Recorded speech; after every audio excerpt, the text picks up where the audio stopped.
Hoy vamos a llegar a un punto capital con el texto del inconsciente que tiene que ver con los tipos de huella que se articulan, lo que nos permitirá construir una matriz de huellas y a su vez esta matriz nos permitirá migrar esta información a lo que se está construyendo, información en tanto fórmulas, ¿no? Fórmulas que trabajan información, a lo que se está trabajando en inteligencia artificial, que fue uno de los videos con los cuales iniciamos esta transmisión. Iniciamos este canal, los videos de .csv. Si pueden, dense una vuelta. La verdad es que es información interesante que permite pensar muchas cosas, ¿no? Más que nada con los avances de la época, que es una de las directrices de este espacio, pensar el psicoanálisis hoy, ¿no? Entonces, vamos para allá. Retomamos la lectura donde nos quedamos la última vez. Repasemos un poco lo que habíamos anotado aquí en nuestro super pizarrón mágico, ¿no? Las cadenas, que esto se va a vaciar en un texto para que tengan acceso a él. Esperemos que para diciembre, dependiendo de todo lo que tarde el proceso de escritura, porque un proceso de escritura no es tan sencillo, más porque hay que buscar citas, hay que elaborarlas, hay que construirlas y la redacción lleva su tiempo. No solo la redacción, sino la edición, el estilo, todos estos elementos. Entonces, tenemos por acá, en primer lugar, nuestras fórmulas, sí, que contemplaban en un primer momento la asociación de huellas némicas, cómo se iban inscribiendo, solo las huellas. No consideramos barreras de contacto, que es la cantidad de energía necesaria para que la huella se active y pasar a un nivel consciente. En segundo lugar, la fórmula del decurso pulsional, donde la huella némica ya se hallaba investida por una cantidad de afecto, por un monto de afecto, que es como lo nombra Freud. Y a partir de eso, el momento de la asociación perceptual, el examen de placer y displacer que ocurría a nivel de la preconciencia, ¿sí? En tanto, ya es un elemento de la conciencia y cómo estas huellas se iban activando a partir del afecto. A partir de eso, lo que producimos fue justamente una elaboración de fórmulas a partir de las cuales propusimos una elevación a un elemento negativo, a una negación, haciendo que nuestra representación pasara abajo de la barra. La razón de colocar esta notación principalmente tiene que ver con lo que Lacan planteará con respecto de la barra que separa significante de significado y la sustitución de huellas. Obviamente es importante subrayar a este momento que es una propuesta, más que otra cosa, esto es una propuesta, ¿sí? Que obviamente está puesta a discusión por cualquier persona que quisiera dedicarse o ahondar en estos temas y seguir construyendo las fórmulas. Obviamente no es un trabajo acabado, sería muy ambicioso decir que es un trabajo acabado.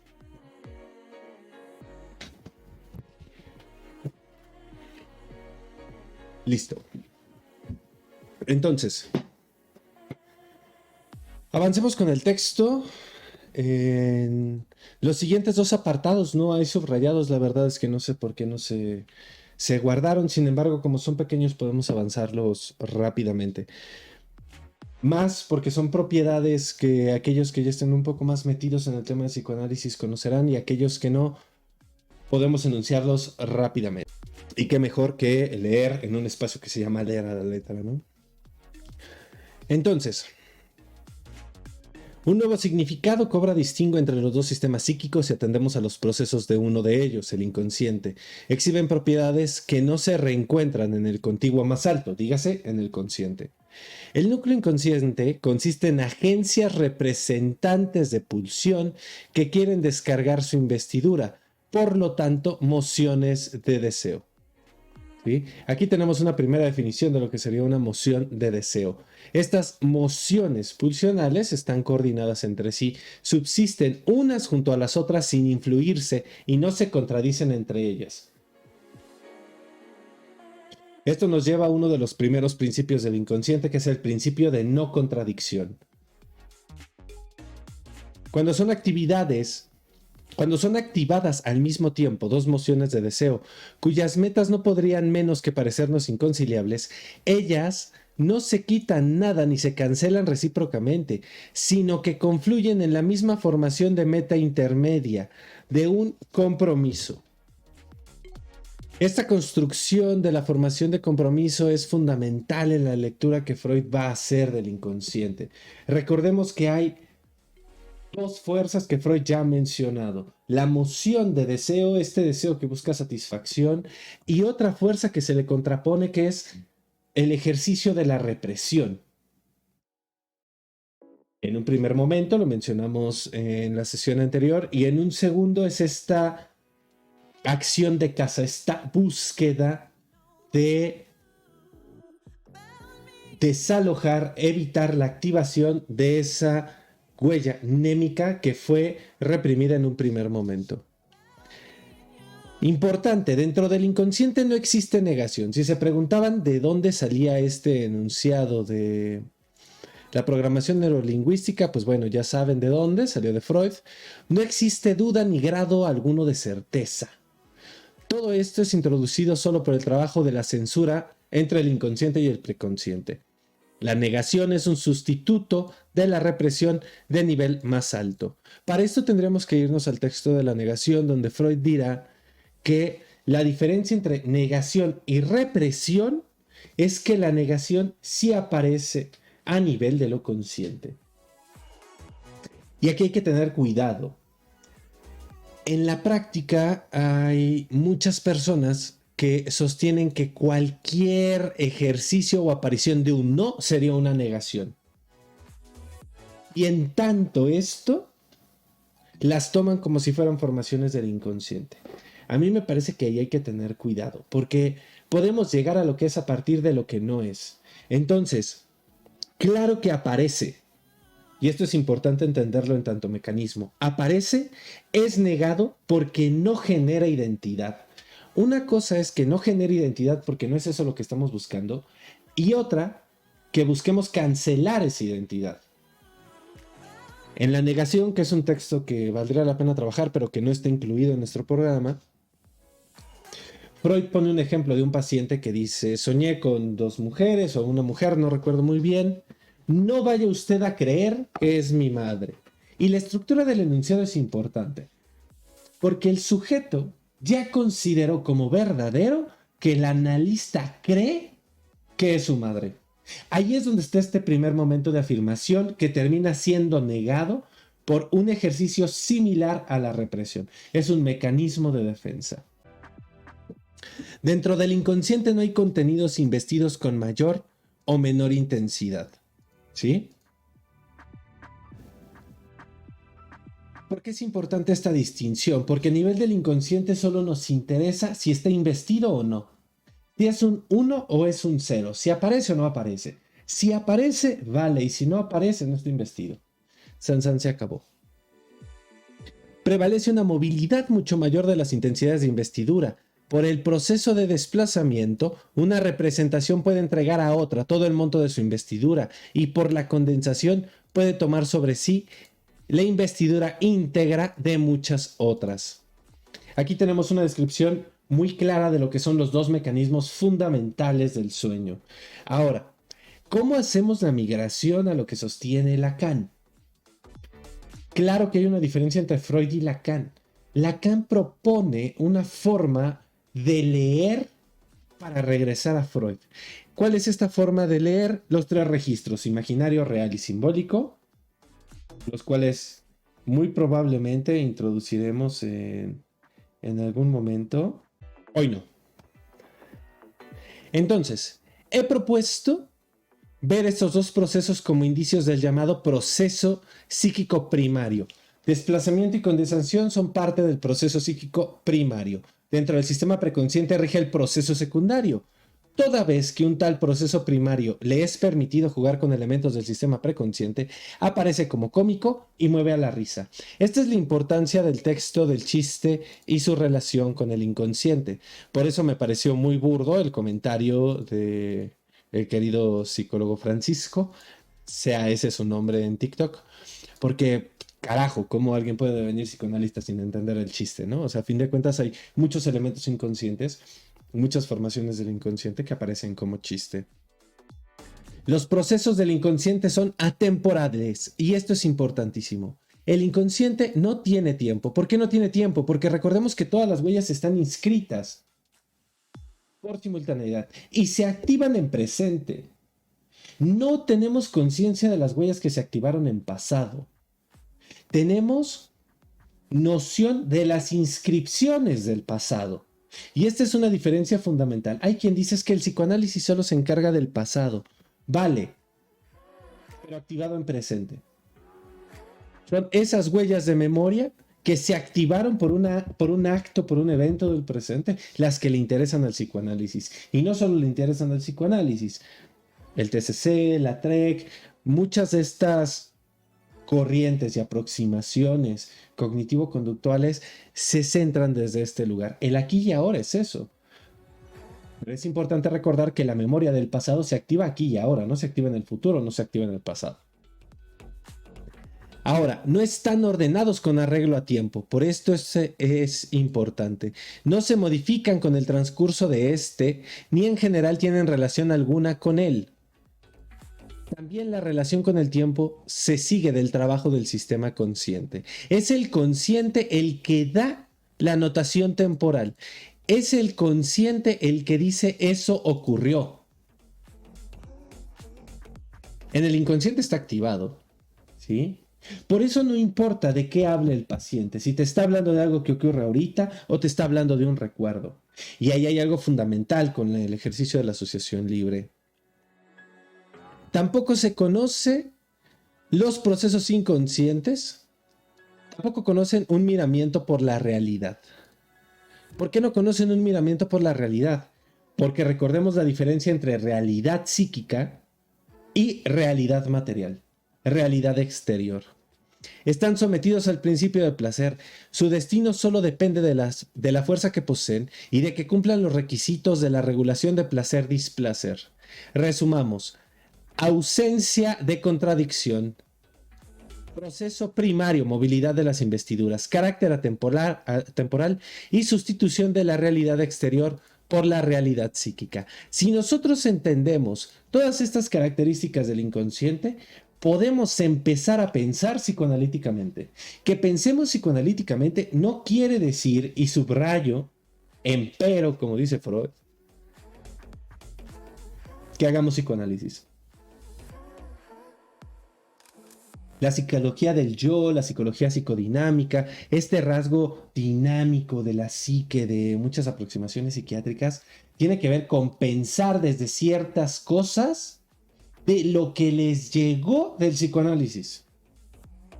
Pero eso no los hace necesariamente psicoanálisis, por una cuestión que aún hace falta construir, que tendría que ver con cómo definimos que haya o no haya un psicoanálisis, y es toda una discusión actual. Pero llegaremos a ello. Seguramente no en este seminario, pero en algún momento llegaremos a. Cualquier acción del inconsciente tendrá estas características. Podemos esperarlas de estas características. Cuando hablamos de transferencia, cuando hablamos de síntoma, estamos hablando de una ausencia de contradicción. Desde la psicología del yo, y esto es importante, no es una denostación a estas aproximaciones, simplemente es una clarificación de los métodos. Se suele hablar de la ambivalencia. En el inconsciente no existe la ambivalencia.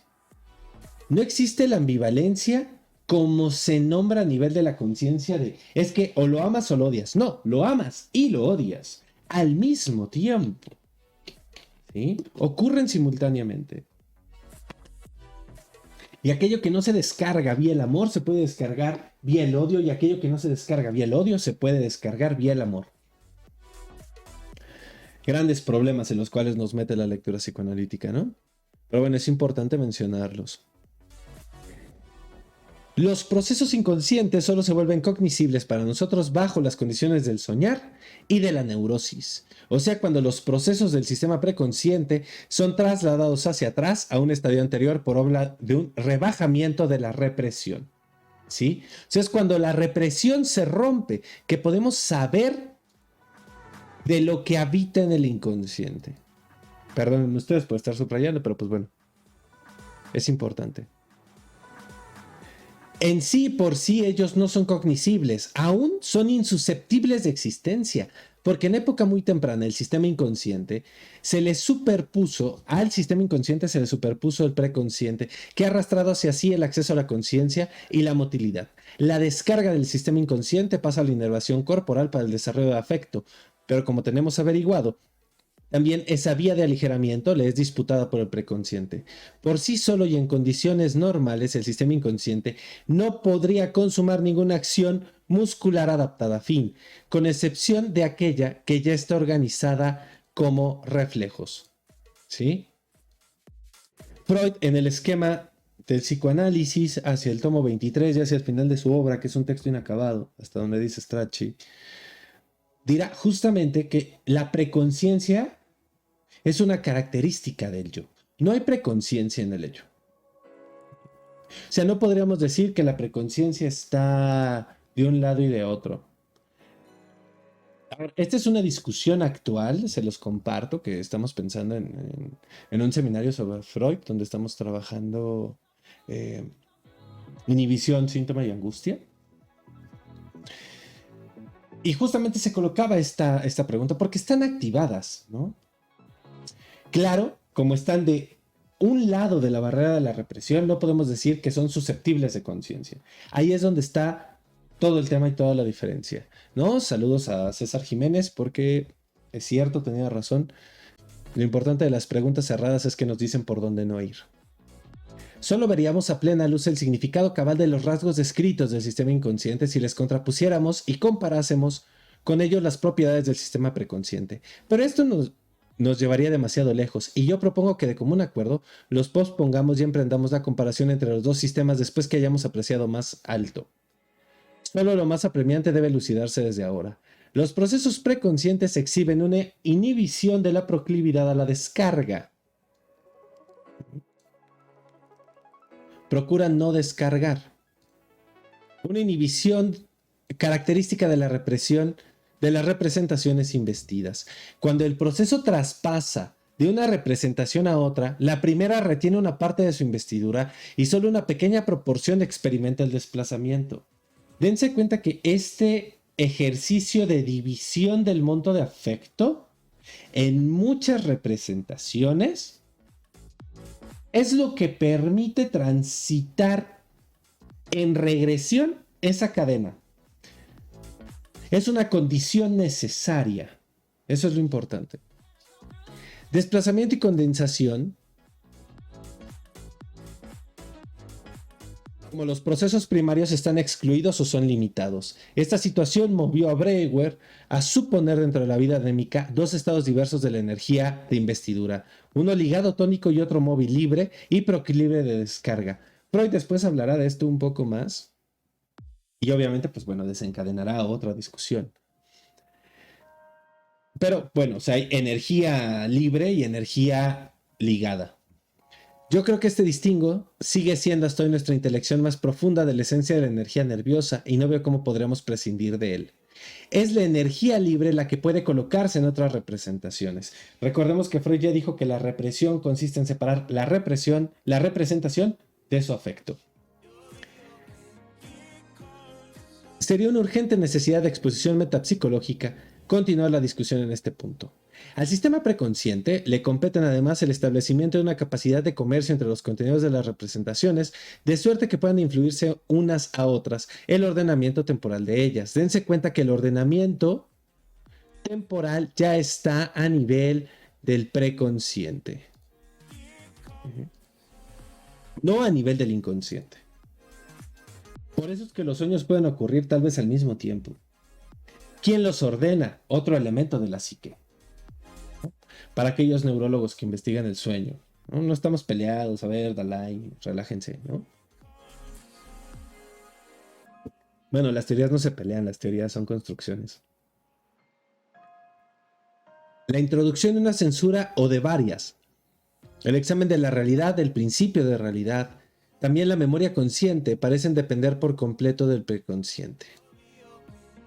Importante subrayarlo.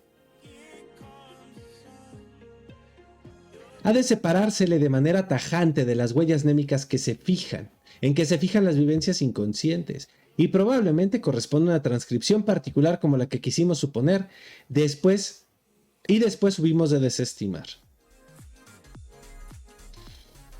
Este elemento, ya con las teorías y construcciones que tenemos sobre el manejo de la información, se clarifica.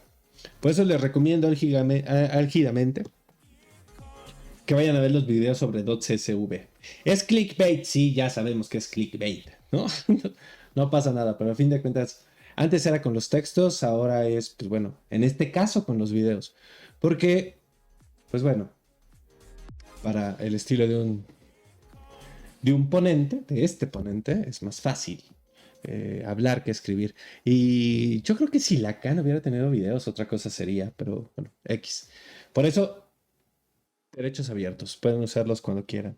En esta concatenación hallaremos también los medios para poner fin a nuestras fluctuaciones en la denominación del sistema más alto, que ahora de manera aleatoria llamaremos preconsciente y otras consciente. Aquí la principal diferencia tiene que ver con el estatuto de validación de las huellas, ¿sí? Porque necesariamente cuando aparece hay algo de la conciencia de eso, pero un lapsus,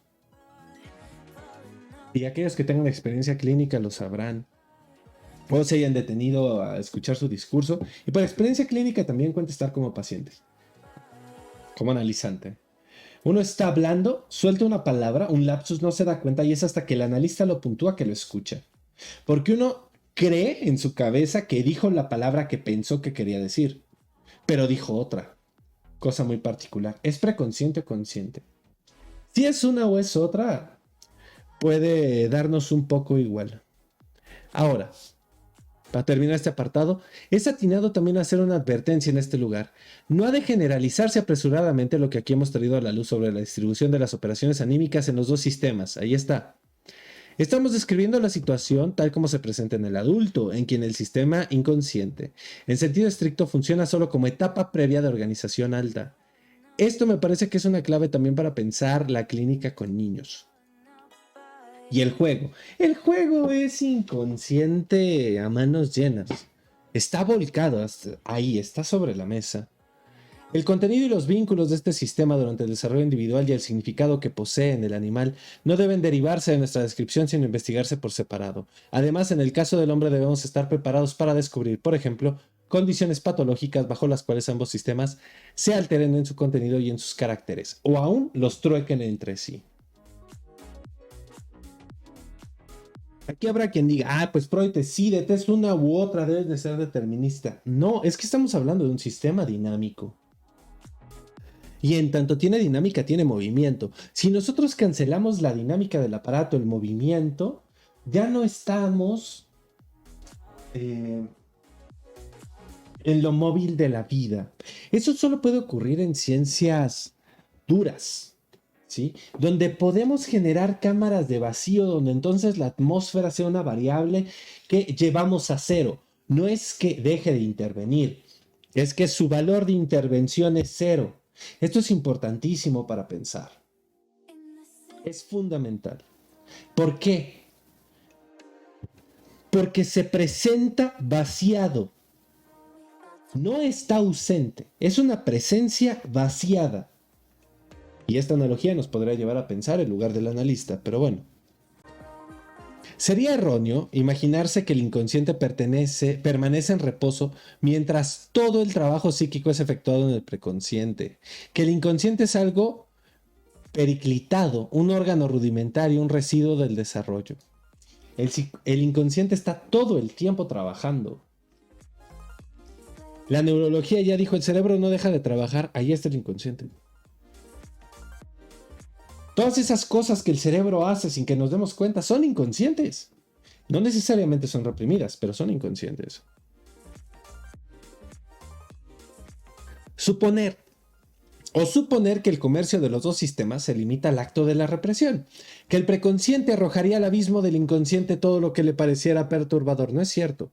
Ahí tenemos justamente el síndrome de estrés postraumático, que tiene cosas que son muy álgidas, muy intensas y que aparecen.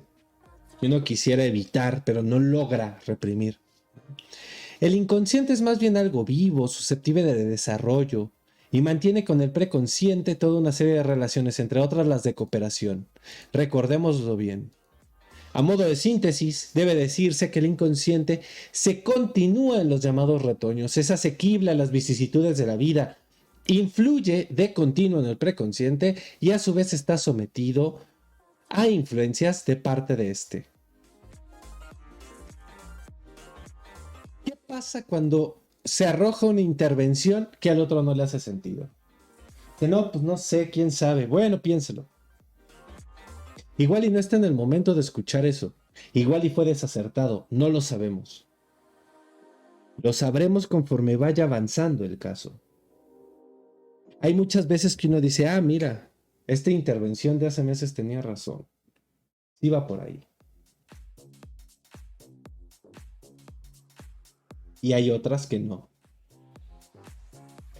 Que es, no, no era eso. Era otra cosa. Y uno dice, ah, claro, no era eso. Y ahí es donde justamente la posición de sujeto se ve trastocada por la función del analista. No es lo que yo creía, no, eso es una estupidez, es esto. Es porque esto está inscrito en el discurso del paciente, del hablante. El estudio de los retoños del inconsciente deparará un radical desengaño en nuestras expectativas de obtener una separación esquemática límpida entre los dos sistemas psíquicos. No hay posibilidad de decir esto está acá y esto está acá, porque están confundidos, ¿sí? Hay una suerte de mezcla. Lacan lo colocará en littérature, ¿no? Ahorita en asociación así automática, como el litoral. Esta parte que no sabe si es playa o mar, porque todo el tiempo o hay agua o hay arena, ahí está. Propiamente es parte de los dos conjuntos. Ello apareja sin duda una insatisfacción con nuestros resultados y es probable que se lo utilice para poner en duda el valor de nuestro modo de dividir los procesos psíquicos, y en efecto ocurrió. A esto replicaremos que no nos propusimos sino transponer los resultados de la observación a una teoría, y no hemos contraído obligación ninguna de alcanzar al primer salto una teoría tersa que se recomiende por su simplicidad. Esto a mí me parece que es uno de los principales objetivos del psicoanálisis actualmente. No solo del psicoanálisis, sino de toda psicoterapia y en sí de la psicología, ¿no? No hay una teoría general, no hay una base de la cual partan todas las aproximaciones.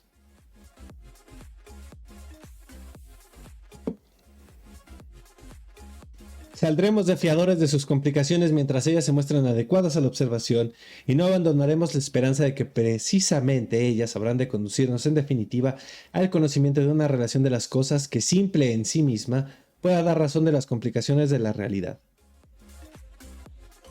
Este es el objetivo. ¿Para qué apuntamos, mis estimados? A una cuestión, yo no le diría simple, tal vez sintética. Me parece más adecuado. Sin embargo, las connotaciones de sintética no me agradan.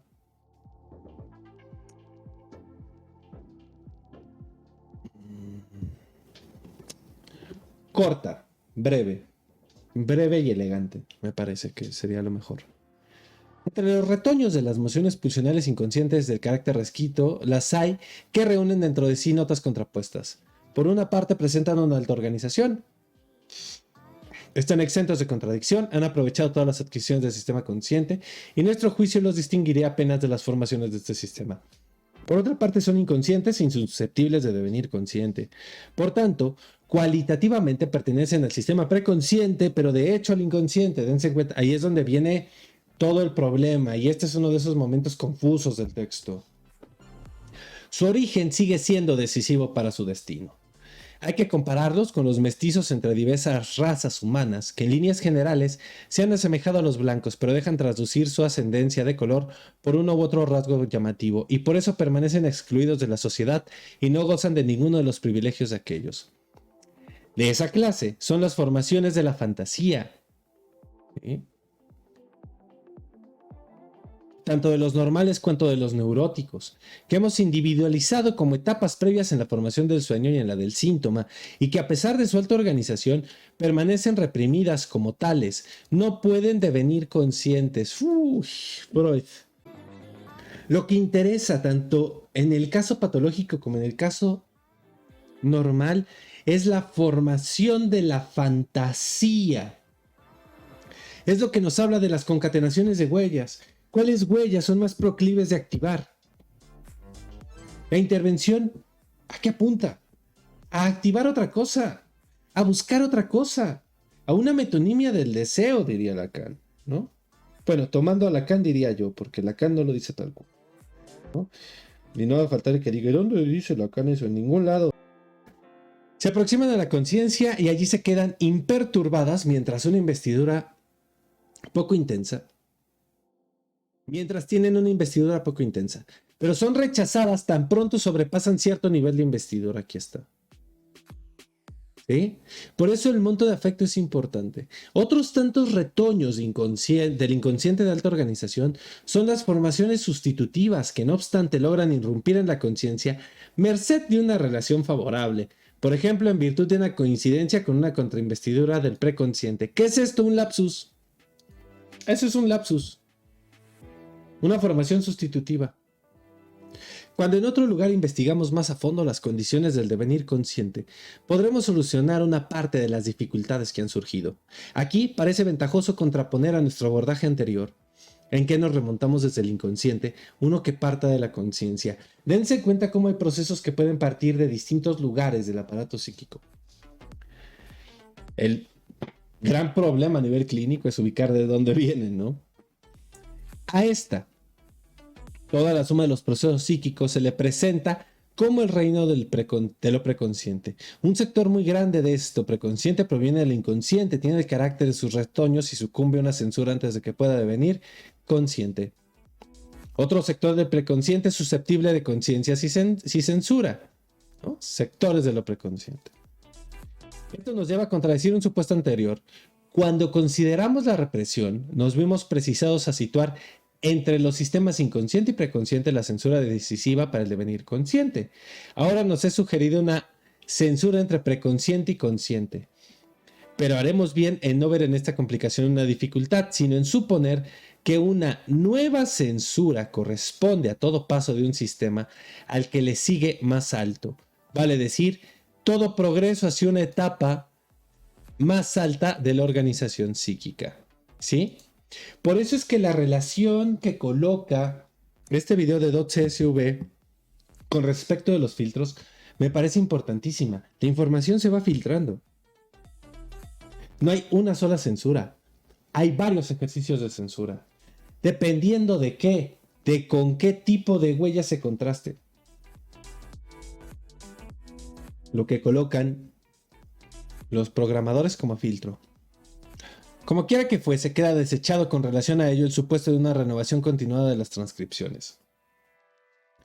A raíz de todas estas dificultades ha de buscarse en que la condición de consciente, el único carácter de los procesos psíquicos que nos es dado de manera inmediata, por nada del mundo es idónea para distinguir entre los sistemas. Ándale. Que algo sea consciente no nos quiere decir, no nos asegura de dónde proviene. Prescindiendo de que lo consciente no lo es siempre, sino que temporariamente es también latente. La observación nos ha enseñado que mucho de lo que participa en las propiedades del sistema preconsciente no deviene consciente.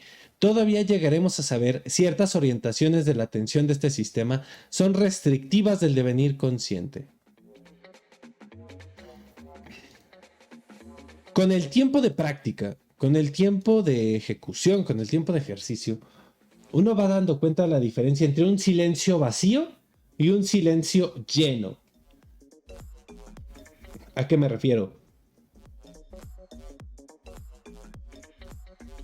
El silencio vacío es aquel en el cual piensas nada. Nada. Tu mente está en blanco. Aunque el inconsciente esté trabajando, la conciencia está en blanco. ¿Cuál es el silencio lleno? Cuando te das cuenta de que la persona está pensando. Y es una cosa muy curiosa porque se escucha la diferencia, se siente, se vibra. Está pensando, está escogiendo la palabra. Hay quien incita a que piense en voz alta. Venga, dígalo así. No sé, es que puede ser esto, no puede ser lo otro. Puede ser más o menos importante el cómo lo diga. Si lo dice o no lo dice. Hay quien simplemente está procesando hasta que se le aparece una palabra. Y también es válido, ¿no? Ahí es donde justamente la persona que está en posición de escucha tiene que controlar su propia angustia. Continuamos. Por lo tanto, ni con los sistemas ni con la represión mantiene la conciencia un vínculo simple. La verdad es que no solo lo reprimido psíquicamente permanece ajeno a la conciencia, también una parte de las emociones que gobiernan nuestro yo, vale decir, del más fuerte opuesto funcional a lo reprimido. ¡Ándale! En la medida en que queramos avanzar hasta una consideración metapsicológica de la vida anímica, tendremos que aprender a emanciparnos de la significatividad del síntoma, condición de inconsciente. Hay quien está muy consciente de sus síntomas. Y hay quien está muy consciente de por qué los hacen.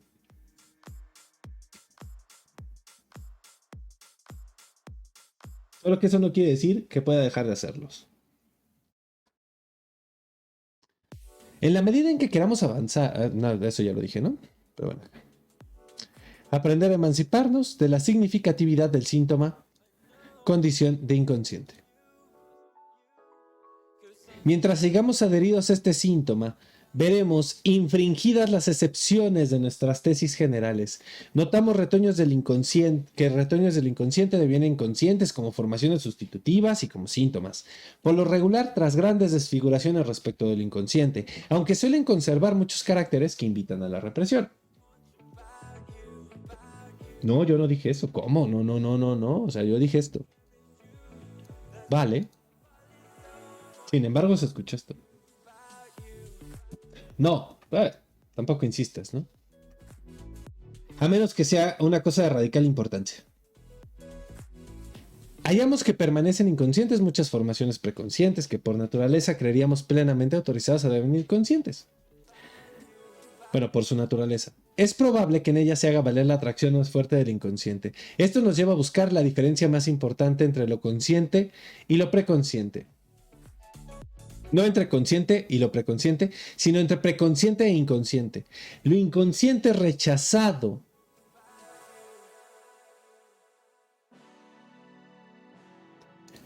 Lo inconsciente rechazado por la censura de la frontera de lo preconsciente. Sus retoños pueden sortear esa censura, organizarse en un nivel alto, crecer dentro del preconsciente hasta una cierta intensidad de investidura. Pero después, cuando lo han rebasado y quieren imponerse a la conciencia, pueden ser individualizados como retoños del inconsciente, reprimidos otra vez en la nueva frontera de censura situada entre preconsciente y consciente.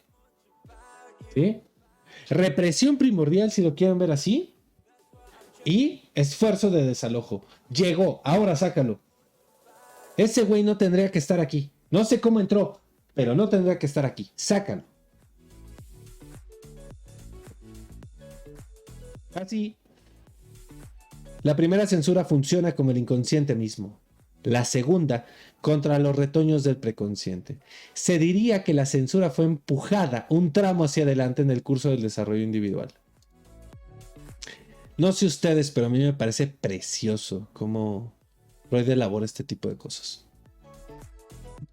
El rigor con el cual va haciendo diferencias, a mí me parece bellísimo. Pues no me canso de leerlo. Llega un momento en el que sí, ¿no? Ya es como de, bueno, hay que leer otras cosas, pero aún así, es una maravilla este caballero. Era un genio, o sea, eso me parece innegable. En la cura psicoanalítica, obtenemos la prueba irrecusable de la existencia de la segunda censura, la situada entre los sistemas preconscientes y conscientes. Exhortamos al enfermo a formar profusión de retoños del inconsciente y lo comprometemos a vencer las objeciones que la censura haga al devenir conscientes de estas formaciones preconscientes. Derrotando esta censura, nos facilitamos el camino para cancelar la represión, que es la obra de la censura anterior.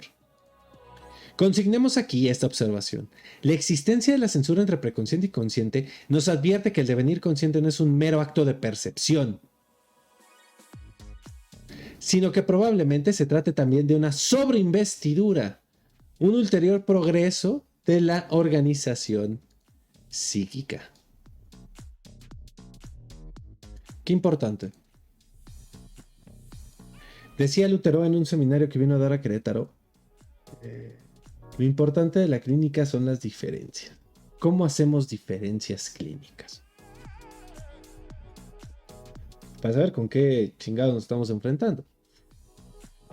Volvamos ahora al comercio del inconsciente con los otros sistemas, no tanto para establecer algo nuevo como para no pasar por alto lo más notable. En las raíces de la actividad pulsional los sistemas se comunican entre sí de la manera más amplia. Una parte de los procesos ahí excitados pasan por el inconsciente como por una etapa preparatoria, y en la conciencia alcanzan la conformación psíquica más alta. Otra parte es retenida como inconsciente. Dense cuenta que este es inconsciente resultado de la represión, no inconsciente per se. Pero el inconsciente, ¿por qué? Porque todo al inicio fue inconsciente, ¿no? Ya lo puntuamos. Pero el inconsciente es alcanzado también por las vivencias que provienen de la percepción exterior. ¿Por qué es alcanzado? Porque obligadamente pasa por ahí. A mí me parece que a veces se nos olvida ese hecho. Normalmente todos los caminos que van desde la percepción hasta el inconsciente permanecen expeditos y solo los que regresan de él son sometidos a bloqueo por la regresión. Si aquí no están ya convencidos, convencidas, convencides del proceso, es muy complicado explicarlo de otra manera. Pero intentémoslo, porque para eso estamos acá. Toda percepción es leída desde las huellas némicas. Estas huellas némicas son activadas por una investidura. Esta investidura lo que genera es una demanda de trabajo, que sería la pulsión, que le exige al aparato psíquico hacer algo. Si este decurso de pulsión amenaza con tocar o toca una representación displacentera, la represión entrará en acción y entonces no le dejará pasar. Segundo escenario, no toca una huella de displacer y accede a la conciencia. Tercer escenario, sí la toca, pero pasa a nivel preconsciente y entonces el preconsciente aplica la segunda represión como esfuerzo de desalojo para que no llegue a la conciencia. ¿Sí? Esto es lo que Freud está planteando a este nivel.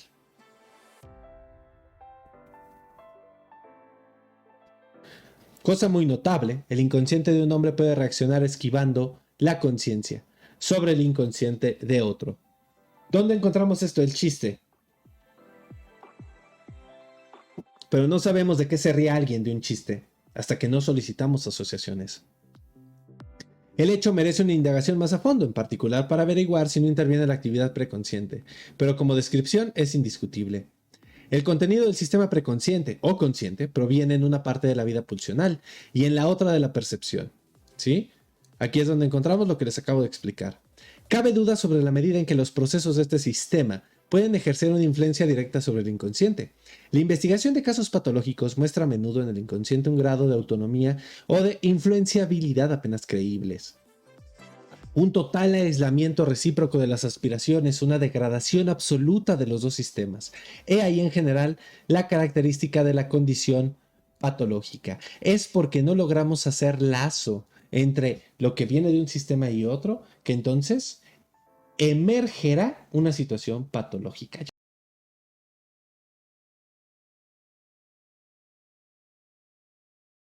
No obstante, la cura psicoanalítica se edifica sobre la influencia del inconsciente desde la conciencia y en todo caso muestra que, si bien ella es ardua, no es imposible.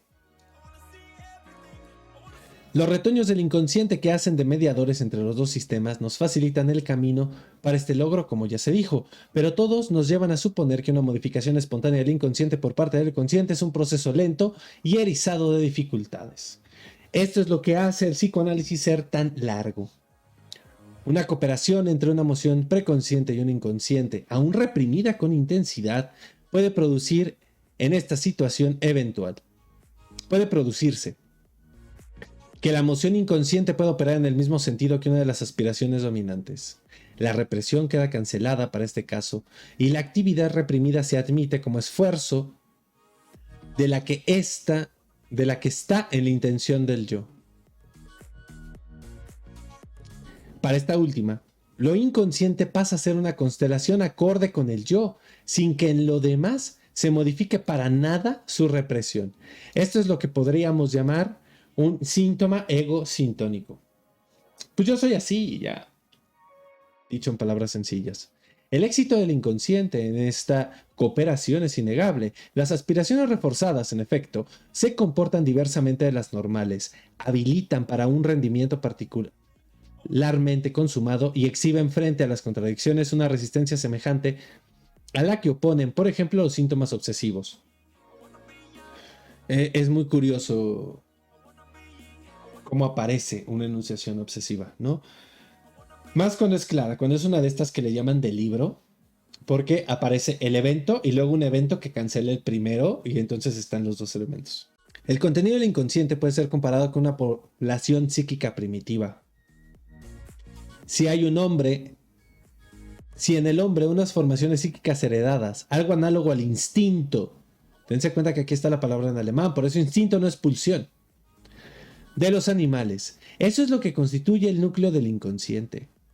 A ello se suma más tarde lo que se desechó por inutilizable. Esto es importante subrayarlo.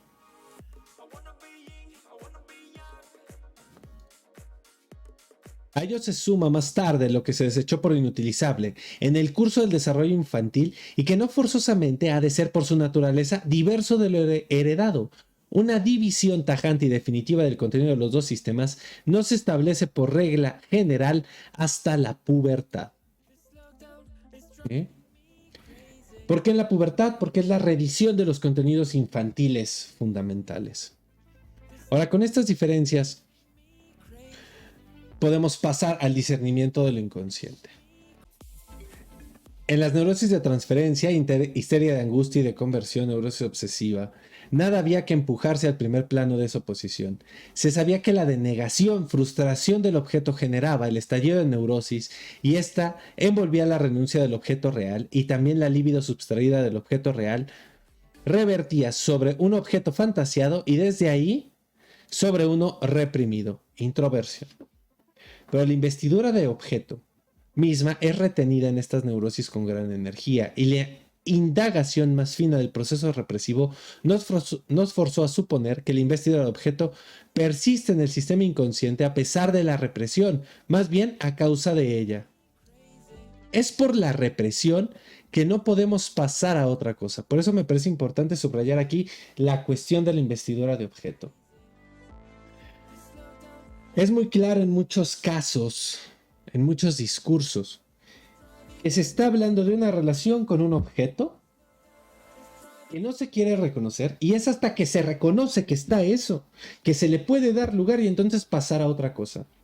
¿Cuál es la finalidad del psicoanálisis? No es solo volver a contar toda tu vida porque hace falta contarla. No, sino dar cuenta a qué objetos está vinculada y pasar de ellos.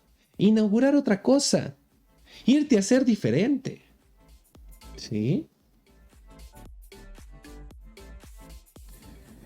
Entonces, en el caso de la esquizofrenia, continúo.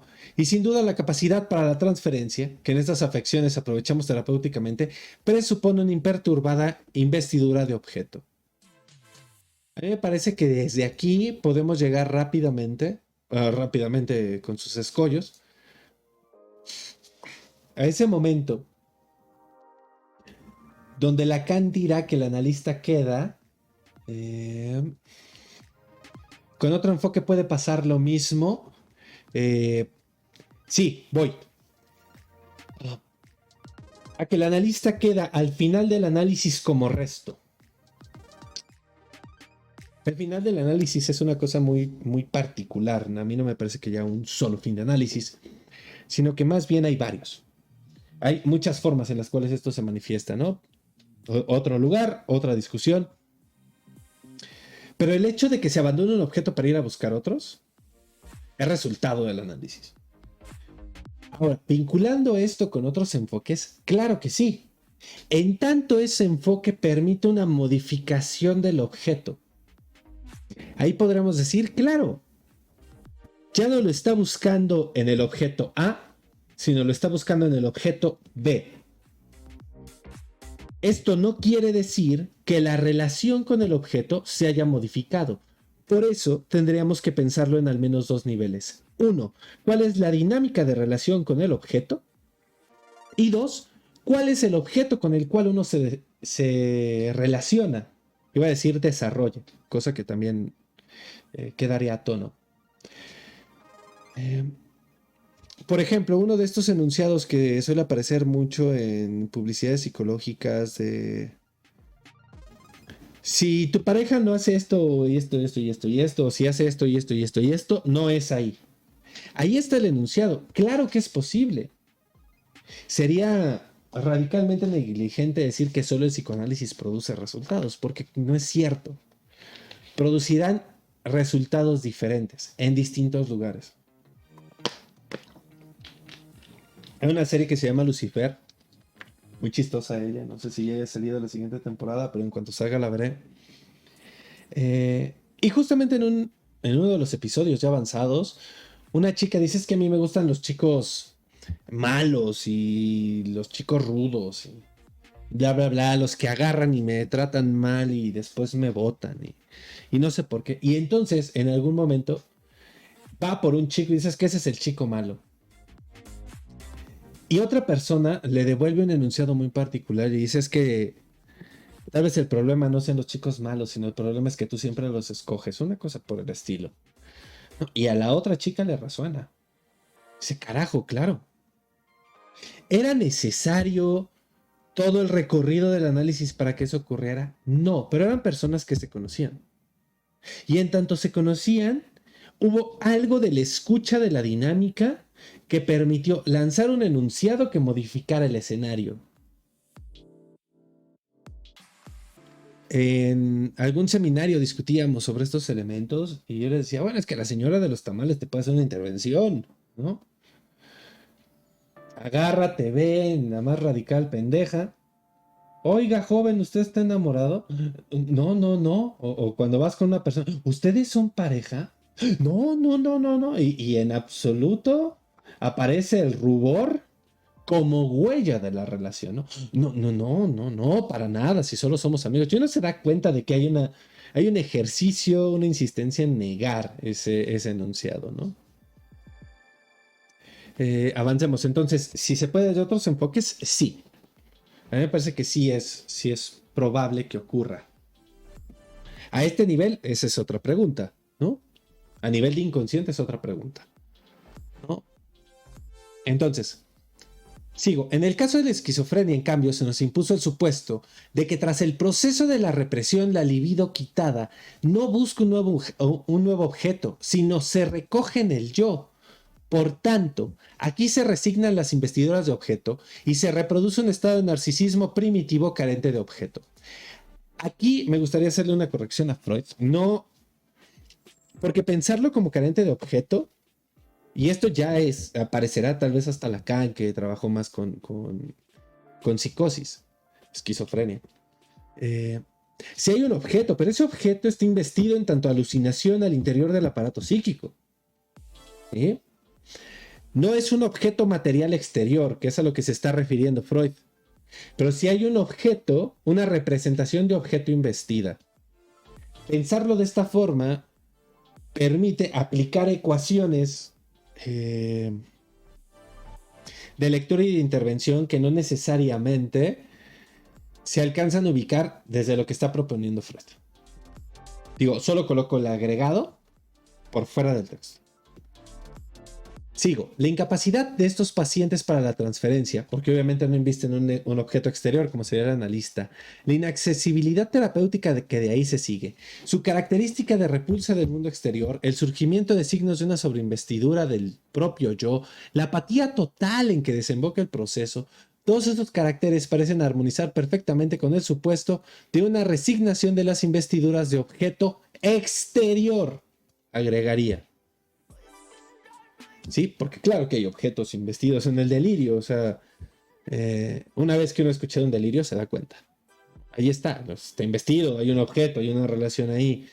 No es una relación simbólica de tres, pues Lacan dirá en el seminario de la psicosis que sería una relación dual sobre el eje de lo imaginario, pero pues bueno, la superposición no cancela la existencia.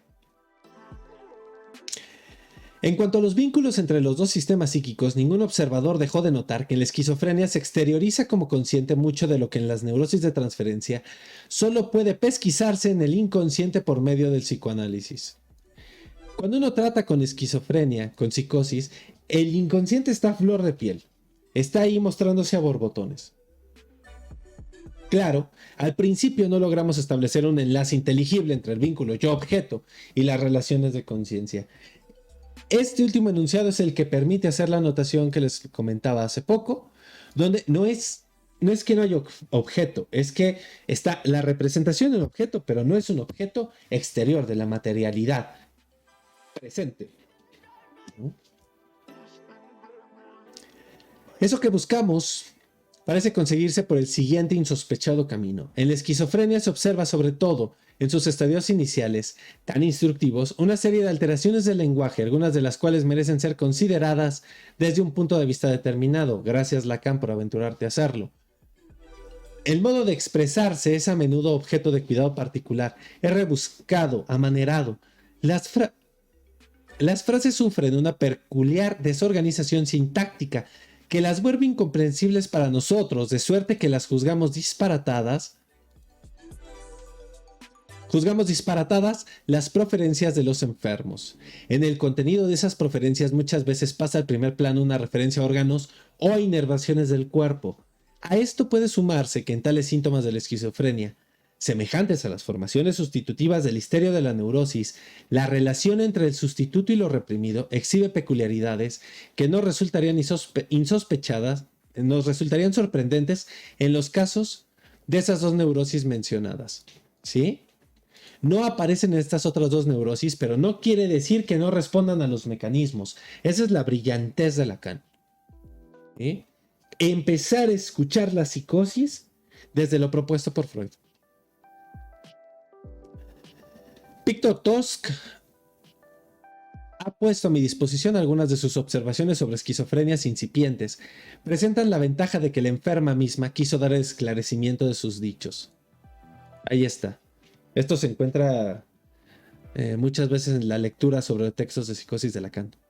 A propósito de dos de sus ejemplos, mostraré la concepción que me propongo defender, aunque creo indudable que a cualquier observador le será fácil producir en abundancia este tipo de material.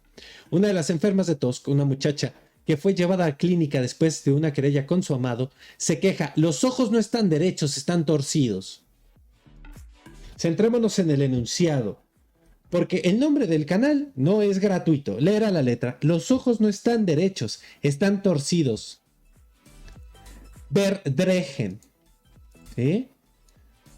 Nos ponemos exquisitos. Si ustedes dicen que nos pongamos exquisitos, nos ponemos exquisitos.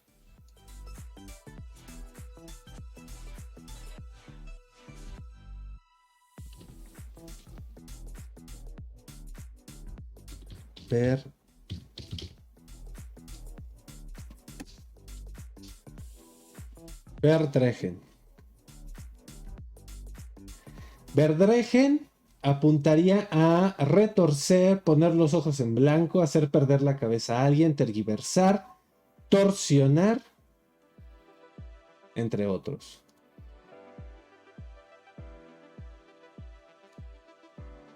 Lo voy a cerrar para que no estorbe. Ella misma lo aclara, exponiendo en un lenguaje ordenado una serie de reproches contra el amado. Ella no puede entender que a él se lo vea distinto cada vez. Es un hipócrita, un torcedor de ojos, un simulador. Vemos aquí la palabra Vertregen como elemento formador de la otra palabra. Esta es una coordenada muy particular del alemán. A mí me parece que si Freud no hubiera hablado alemán, otra cosa hubiera sido de su producción. Qué bueno que lo hizo, ¿no? Pero bueno, qué bueno que lo hacía, que ahí le tocó. Él le ha torcido los ojos. Ahora ella tiene los ojos torcidos. Esos ya no son más sus ojos. Ella ve el mundo ahora con otros ojos. ¿Sí? Ahora ve desde el lugar donde él le dice que vea. Se los torcieron. No veas para allá, ve para acá. ¿Cómo le pueden llamar hoy? Gaslighting, ¿no? No es el ghosting, es el gaslighting. En tanto, eso que tú ves no es cierto. Lo que está, es esta otra cosa la que tienes que ver. Las preferencias de la enferma acerca de su dicho incomprensible tienen el valor de un análisis. Ándate. Con todo el power, Freud. Pues contienen el equivalente de ese dicho en giros expresivos comprensibles para todos. Al mismo tiempo, echan luz sobre el significado y sobre la génesis de la formación léxica esquizofrénica. Por eso es tan importante detenerse en el hecho del lenguaje. Lacan lo escuchó y por eso produjo maravillas. La importancia del lenguaje, de la lengua, del idioma es fundamental en psicoanálisis. Yo lo he planteado muchas veces en distintos lugares y en distintas discusiones. Probablemente un analista nativo hablante francés no tenga la misma capacidad de analizar a un nativo hablante español que un nativo hablante español. A menos que se apegue al uso de la letra. Y que pregunte bastante, principalmente las palabras que no entiende. Si hasta en español nos ocurre cuando hablamos con personas de otros países y de otras latitudes, que utilizan vocablos que no conocemos y que no sabemos qué significan, y que es importante preguntarles, ¿no? Porque el mismo desarrollo de la palabra nos va a dar información que es oro molido. Oro molido. De ahí es donde viene justamente la cuestión de la asociación libre. Está en la interpretación de los sueños. En acuerdo con Tusk, destaco yo en este ejemplo que la relación con el órgano, con el ojo, se ha constituido en la subrogación de todo el contenido. Aquí esto lo agrega Strachey, ¿no? De sus pensamientos. El dicho esquizofrénico tiene aquí un sesgo hipocondriaco, ha devenido lenguaje de órgano. ¿Sí? Ya llegaremos allá. Segunda comunicación de la misma enferma. Ella está en la iglesia, de repente le da un sacudón. Tiene que ponerse de otro modo. Como si alguien la pusiera, como si fuera puesta. Sich Anderstellen. Y ofrece luego el análisis de eso mediante una nueva serie de reproches contra el amado. Vuelve a aparecer reproches contra el amado. Que es ordinario y que a ella, que por su cuna era fina, la hizo también ordinaria. La hizo parecida a él mismo. Porque le hizo creer que él era superior a ella. Ahora ella se convirtió en lo que él es. Ella se convirtió en lo que él es. Como si fuera puesta. Como si alguien la pusiera. Como él. Ay, no era esta. Era esta. Porque creía que sería mejor si le igualaba. Si se le igualaba. Él ha falseado su propia posición. Verstellen. ¿Sí? Veamos que aquí está el Stellen. Stellen. Ella es ahora como él, identificación. Él le ha falseado la posición. Demos cuenta del elemento fonético Stellen. Por eso es tan importante la escucha aquí. Lo mismo con los usos fonéticos para referirse a los órganos. Por eso es que esta cuestión del lenguaje de órgano es importante para el tema que nos compete, que es la psicosomática. ¿Cómo nombramos los órganos? Segundo punto. ¿Qué es lo que decimos que ocurre en los órganos? No podríamos decir que ella los sigue. Más acorde sería decir que el lenguaje se lo dicta. escucha una similitud entre las palabras y es por las palabras que nombra lo que le ocurre. Y lo que le ocurre es nombrado por las palabras. Puede ser un poco complicado. ¿Eh? Justamente lo importante tiene que ver con la relación con su amado. Si hacemos una lectura lacaniana de este ejemplo, podríamos decir que justamente el amado, ¿sí?, está en posición de gran otro, dictándole la posición que ella ocupa en el mundo, lo que en ella ocurre. Y ella está imposibilitada de salir de ese lugar que no es dictado por la palabra de otro. En este caso, el gran otro. ¿Sí? Ahora, claro, es muy complicado hacer este nivel de análisis porque no tenemos todos los elementos que en la lectura lacaniana se nos exigiría, que sería una mayor cantidad de palabras. Principalmente, ¿no? O sea, de entrada.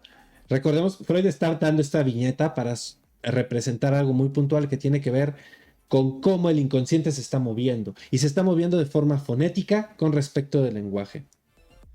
¿Sí? Sigo. El movimiento de ponerse de otro modo, observa Tosk, es una figuración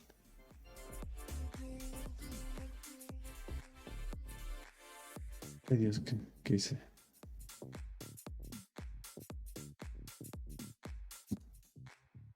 Ponerse de otro modo, observa Tosk, es una figuración del giro falsear la posición y de la identificación con el amado. De nuevo destaco la prevalencia en toda la hilación del pensamiento de aquel elemento, prevalencia en toda la hilación del pensamiento, aquel elemento que tiene por contenido una inervación corporal. Ahí está. Por lo demás, una histérica en primer caso habría torcido compulsivamente los ojos. En el segundo habría ejecutado en la realidad el sacudón en lugar de sentir el impulso de hacerlo, de tener la sensación de él. En ninguno de los dos casos habría poseído un pensamiento consciente sobre eso, ni habría sido capaz de exteriorizarlo, ni siquiera con posterioridad. Esta es la diferencia, por ejemplo, entre una histeria y una psicosis. O sea, la histeria lo está llevando al acto, radicalmente al órgano. El psicótico te lo está diciendo, no le está actuando. Demos cuenta cómo la investidura de representación está colocada en distintos lugares. Por eso el apéndice de las afasias es importante, porque va a depender de qué tipo de huella se invista el resultado del síntoma.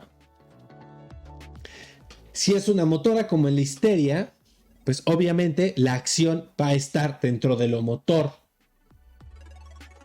de esa cadena. En el caso de la psicosis, lo que se inviste es la representación palabra. Por eso se toman las palabras como si fueran cosas.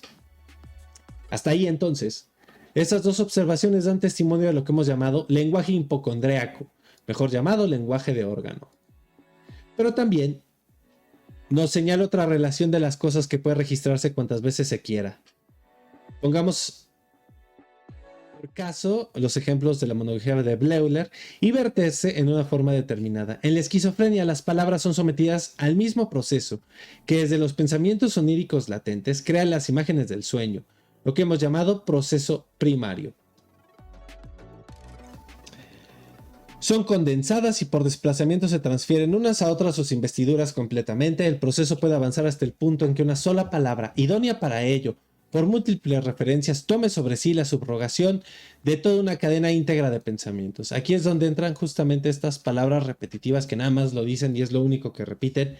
Si vieron, por ejemplo, Dark, hay una frase, ¿no? Va a ocurrir otra vez. El va a ocurrir otra vez tiene toda la carga afectiva de toda la historia no narrada por este sujeto, que uno va encontrando a lo largo de los episodios. Por cierto, me quedé detenido en Dark, tal vez tenga que regresar a la serie. Volver a hablar de Bleuler y de Jung. A pesar de la separación, le sigue dando lugar a ciertas cosas que obtuvo de él, los viejos amores de Freud. Antes de extraer conclusión a alguna de estas impresiones, queremos considerar diferencias finas entre la formación sustitutiva de la esquizofrenia, por un lado, y la de la histeria y la neurosis obsesiva por otro. Un paciente que hoy tengo bajo observación resignó todos los intereses de la vida a causa del deterioro de la piel de su rostro. Afirma que tiene comedones y profundos hoyos en la cara, que todo el mundo nota. El análisis pesquisa que él juega en su piel su complejo de castración. Primero se ocupa de sus comedones sin hacerse reproches y al apretárselos le depara gran satisfacción porque ahí, como él decía, saltaba algo. Después dio en creer que donde quiera que le había eliminado un comedón le apareció un profundo hoyo y se hizo los más amargos reproches por haberse estropeado la piel para siempre con su continuo toquetear con la mano. ¿Sí? Obviamente Freud está leyendo también la connotación sexual. No es que eso no necesariamente le ocurra. Si han visto a alguien que tiene acné, pues sabrán que los acnés más agresivos dejan hoyos en la piel. Pero está exacerbando la representación hoyo en lugar de lo que lo ocupaba. Ahí es donde Freud lee el lugar de la castración. Es evidente que apretarse el contenido del comedón es para él un sustituto del onanismo, ¿no? Lo aprieta, lo aprieta, lo aprieta y entonces escupe, ¿no? Cualquier persona con un poquito de experiencia sexual con algún cuerpo XY, ¿no? Con algún cuerpo macho, sabrá a lo que me refiero. Los hoyos que por su culpa le parecían son los genitales femeninos, vale decir el cumplimiento de la amenaza de castración. Si no te dejas ahí, te lo corto. Provocada por el onanismo. Ahí está toda la cadena. La formación sustitutiva presenta muchas semejanzas con la conversión histérica y no obstante, se tiene la sensación de que algo ha debido ocurrir diversamente, de que una histeria no sería capaz de una formación sustitutiva así, y ello, aún antes de que pueda señalarse en qué estriba la diferencia. Un hoyito diminuto como un poro de la piel difícilmente será tomado por un histérico como símbolo de la vagina, que en cambio él comparará con todos los objetos posibles que encierran un hueco. Creemos también que el carácter múltiple de los hoyitos le haría abstenerse de usarlos como sustituto de los genitales femeninos. Lo mismo se aplica a un paciente joven sobre quien Tosk informa hace unos años a la Sociedad Psicoanalítica de Viena. Se comportaba en todo como un neurótico obsesivo, se pasaba las horas haciéndose la toilette, ¿no? La limpieza de los órganos. Pero era llamativo que pudiese comunicar sin resistencia alguna el significado de sus inhibiciones. Cuando se ponía las medias, le perturbaba, por ejemplo, la idea de tener que estirar los puntos del tejido, vale decir los agujeros, y todo agujero era para él un símbolo de la abertura genital femenina. ¿De dónde sale esto? Pues necesariamente tiene que salir de las asociaciones del paciente para que sea psicoanálisis. Si es la chaqueta mental, la fantasía de aquel que escucha, ese es otro tema, ¿no? ¿Y a qué me refiero? Aquí hay una tal cantidad de asociaciones que apuntan para allá que es innegable porque colocar esa palabra le da sentido a todo el entramado de aquel lado de la historia, ¿no? Situaciones finas que cuesta trabajo elaborar, más por la premura que tenemos el día de hoy. Tampoco de esto sería capaz un neurótico obsesivo, que actuaba con la misma morosidad en el acto de ponerse las medias después de vencer las resistencias. Halló esta explicación. El pie era un símbolo del pene y al cubrirlo con la media un acto onanista, y se veía forzado a ponerse y sacarse una y otra vez las medias, en parte para perfeccionar la imagen del onanismo, en parte para anularlo. Si nos preguntamos qué es lo que confiere la formación sustitutiva y al síntoma de la esquizofrenia su carácter extraño, caemos finalmente en la cuenta de que es el predominio de la referencia a la palabra sobre la referencia a la cosa. ¿Sí? Todo lo que Freud tuvo que avanzar para decir esto. Ahí es donde está la importancia de leerlo. Porque la lectura de Freud permite dar cuenta de los lugares en los cuales no encontró respuestas y cómo es que se fue moviendo de un lugar a otro. Esta diferencia entre la representación palabra, la representación cosa y la representación objeto es fundamental, por eso está vista abajo en verde. Me voy a avanzar para allá. Reunamos esta intelección con el supuesto según el cual la esquizofrenia son resignadas las investiduras de objeto. Tendríamos que modificarlo ahora. La investidura de las representaciones palabra de los objetos se mantiene, es lo que les decía hace rato. Y Freud hará esta diferencia. Lo que pudimos llamar representación objeto, Objektvorstellung, consciente, se nos compone ahora de la representación palabra, Wortvorstellung, y la representación cosa, Sachvorstellung. Sach no es lo mismo que Ding. ¿Sí? El Das Ding, la cosa, ¿Sí? Ahí tenemos que hacer una diferencia con el uso de las palabras en Freud, pero obviamente no lo haremos en este momento. ¿Sí? Solo lo coloco para dar cuenta de las diferencias de cómo lo está utilizando a distintos niveles. Entonces, la representación cosa, que consiste en la investidura, sino de la imagen némica directa de la cosa, al menos de las huellas némicas más distanciadas derivadas de ella. ¿Sí? Entonces, está la representación objeto, y la representación objeto es... La representación es imagen de la cosa, y la representación es palabra de la cosa. De golpe, creemos saber ahora dónde reside la diferencia entre una representación consciente y una inconsciente. Ellas no son, como creíamos, diversas transcripciones del mismo contenido en lugares psíquicos diferentes. No. Ni diversos estados funcionales de investidura en el mismo lugar, sino que la representación consciente abarca la representación cosa más la representación palabra, y la inconsciente es la representación cosa sola. ¿Qué nos implica esto? Hacer una modificación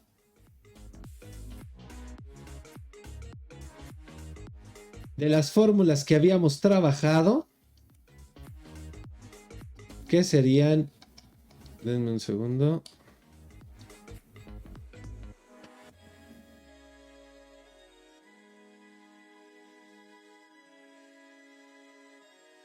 Ay, a ver si se migran.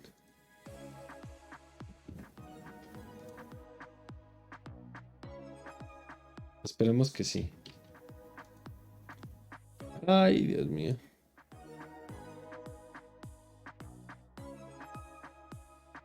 No se migraron.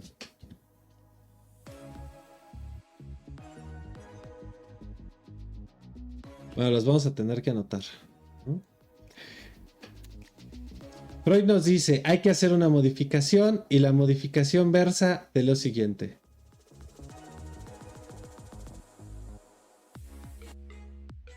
Nos va a decir, es la representación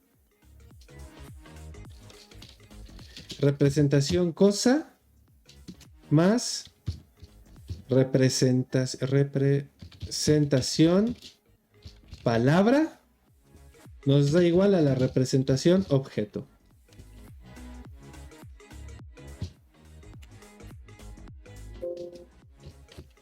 Si esto lo traducimos, vamos a tener representación cosa más representación palabra es igual a representación objeto. ¿Qué es lo que ocurre? Ahí podemos encontrar elementos donde tendríamos representación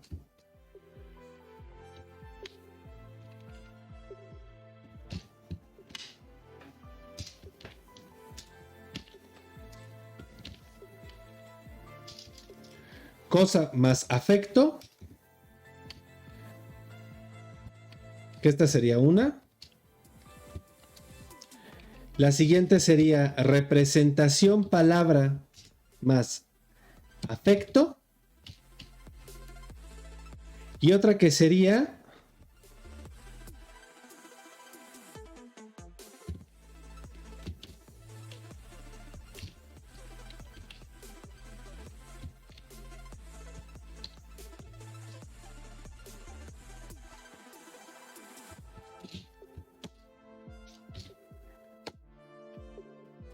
una representación objeto per se. Se puede representar, se puede investir la representación cosa sola, la representación palabra sola, o se pueden investir las dos. Y solo si se invisten las dos tendríamos representación objeto. Esta es la modificación que Freud nos está proponiendo a este nivel. ¿Vale? Sigo con la lectura para dejarlo un poco más claro. El sistema preconsciente nace cuando esa representación cosa es sobreinvestida por el enlace con las representaciones palabra que le corresponden. Antes de que haya un enlace con la representación palabra, no hay preconsciente. Hay puro, mero y llano inconsciente. En el inconsciente solo están investidas, representaciones, cosa. O representaciones palabra tratadas como cosa. Podemos formular de manera precisa eso que la represión de las neurosis de transferencia rehúsa a la representación rechazada, la traducción en palabras, que deberían permanecer enlazadas al objeto. ¿Por qué en el sueño encontramos imágenes? Porque no hay palabras. Cuando no hay palabras, se genera el retorno a la imagen. Por eso el sueño es imagen. Me es lícito hacer notar cuán temprano poseímos ya la intelección que hoy nos permite comprender uno de los caracteres más llamativos de la esquizofrenia. ¿En dónde? En la interpretación de los sueños. ¿Sí? Que no se llame analista aquel que no haya leído la interpretación de los sueños, sino solo leído, entendido. Que es hasta cierto grado complicado. Los actos de investidura más distanciados de las percepciones son en sí carentes de cualidad e inconscientes, y solo cobran su capacidad de devenir conscientes por el enlace con los restos de percepción palabra. Restos de percepción palabra. Ahí es donde está todo el detalle. Las representaciones palabra provienen por su parte de la percepción sensorial, que de igual manera que las percepciones cosa. De suerte que podría preguntarse, ¿por qué la representación objeto no puede devenir consciente por medio de sus propios restos de percepción? El pensar se desenvuelve dentro de sistemas tan distanciados que los restos de percepción originarios, que ya nada han conservado de sus cualidades, y para devenir conscientes necesitan un refuerzo de cualidades nuevas. Por un sistema de inscripción donde las palabras, la concatenación de palabras hablará de la cualidad. Al menos desde... Lo tengo que decir, por más que me moleste, desde mi lectura en tanto propuesta. Mediante el enlace con las palabras pueden ser provistas de cualidad, aún aquellas investiduras que no pudieron llevarse cualidad ninguna de las percepciones porque correspondían a meras relaciones entre las representaciones objeto. Aquí es donde se ve que alguien sí leyó un texto. Y tales relaciones, que solo por medio de palabras se han vuelto aprensibles, constituyen un componente principal de nuestros procesos de pensamiento. Bien comprendemos que el enlace con representaciones palabra todavía no coincide con el devenir consciente, sino que meramente brinda la posibilidad de ello. Por tanto, no caracteriza otro sistema sino el preconsciente. En el preconsciente está la asociación con representaciones palabra. ¿Sí?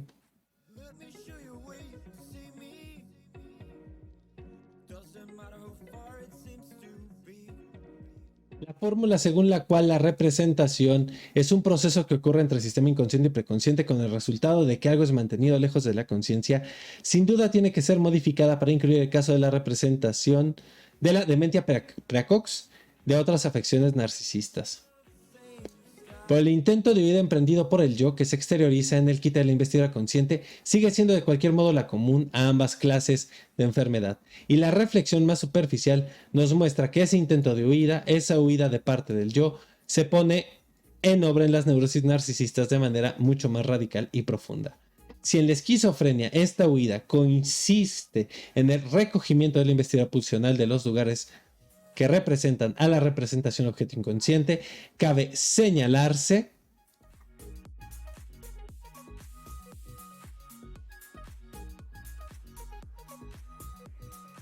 cabe extrañarse de que la parte de esa misma representación objeto que pertenece al sistema preconsciente esté destinada a experimentar más bien una investidura más intensa. Esperaríamos que la representación palabra en cuanto es la porción preconsciente resistiese en primer asalto de la represión y se volviese por completo no investible después que la represión avanzó hasta las representaciones cosa. ¿Es necesaria asociaciones? Sí, ¿no? ¿Por qué son necesarias las asociaciones? Porque las asociaciones siempre van a hablar de todo el conjunto que rodea la representación reprimida. Lo coloco de esta forma. La parte inconsciente sería todo aquello que no llega a consciente. Así, tal cual.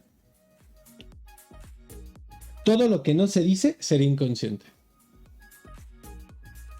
Por eso es que Freud dirá hacia el final que solo tenemos acceso al inconsciente a través del yo. O sea, solo tenemos acceso a la parte que deviene consciente de lo inconsciente. Ahora, esto coloca una anotación importante. Hay intervenciones que hay quien llama, por ejemplo, de inconsciente inconsciente, ¿no? Cosa que me parece problemático colocarlo así, pero así se les llama. Donde tal vez el paciente no entienda qué se dijo, por qué se dijo. Pero por la asociación, por el momento de la cadena en la cual entra, se ven los efectos de ello. Puede ser inmediatamente o puede ser mucho tiempo después. Ahí es donde tenemos una gran diferencia. Ahora, en procesos analíticos o en análisis que ya llevan tiempo, encontramos una diferencia, porque ya tenemos historia desde la cual leer. Y como se va construyendo desde esa historia, se pueden proponer hipótesis. Por eso hay intervenciones desafortunadas. ¿Ya qué me refiero con desafortunadas? Una intervención afortunada sería aquella que genera más asociaciones, genera historia. Una intervención desafortunada sería aquella que no genera nada. Inclusive tal vez hasta un cierre de lo que está ocurriendo, porque ya no se avanza en ningún lugar, se llega a un callejón sin salida. Si la intervención es afortunada y genera más asociaciones, puede alcanzar el estatuto de interpretación. Obviamente, esta lectura, que es un tanto lacaniana, bueno, de hecho, radicalmente lacaniana, que en Freud también está, pero no me quiero arriesgar sin una cita. Tiene que ver justamente con los efectos a nivel de significado y de cadena. Ahora, continúo porque ya son 9:50. Aquí viene nuestra ayuda a la reflexión de que la investidura de la representación palabra no es parte del acto de represión, sino que constituye el primero de los intentos de restablecimiento, de curación, que tan llamativamente prescinden el cuadro clínico de la esquizofrenia. El delirio, la conversión en palabra, podría clasificarse como un intento de curación. Estos empeños pretenden reconquistar el objeto perdido, y muy bien puede suceder que con ese propósito emprendan el camino hacia el objeto pasando por su componente de palabra, debiendo no obstante conformarse con las palabras en lugar de la cosa. Es que en sentido muy general, nuestra actividad anímica se mueve siguiendo dos circuitos contrapuestos. O bien avanza desde las pulsiones a través del sistema inconsciente hasta el trabajo del pensamiento consciente, o bien una incitación de fuera le hace atravesar el sistema consciente, del preconsciente, hasta alcanzar las investiduras inconscientes del yo y de los objetos.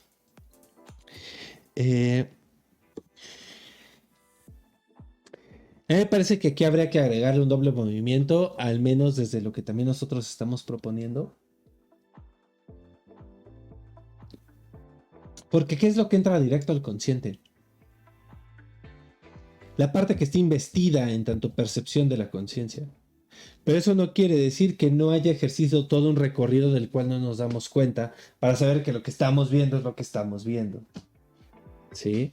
Todo el proceso de identificación, de establecimiento de lo que es y de lo que no es, no necesariamente somos conscientes de ello, a menos que hagamos un ejercicio racional del pensar.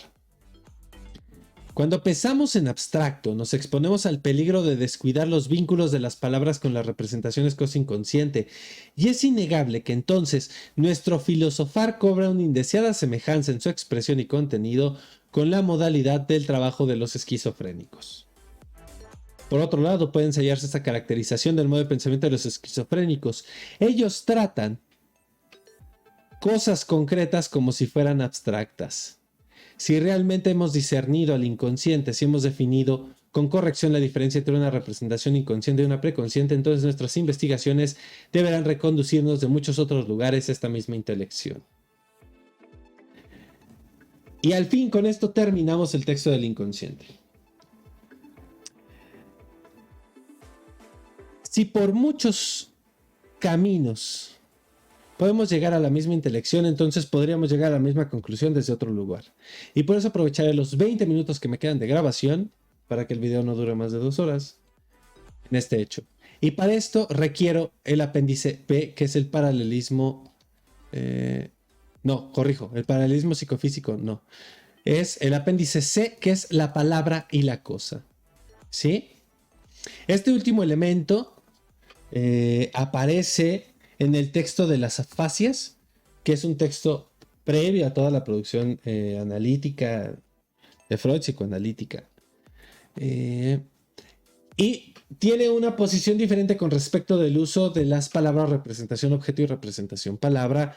Lo inconsciente tal cual Freud lo está planteando aquí no aparece tal cual, pero es un pedacito precioso que permite llegar hasta este lugar, ¿sí? Que es el que me interesa.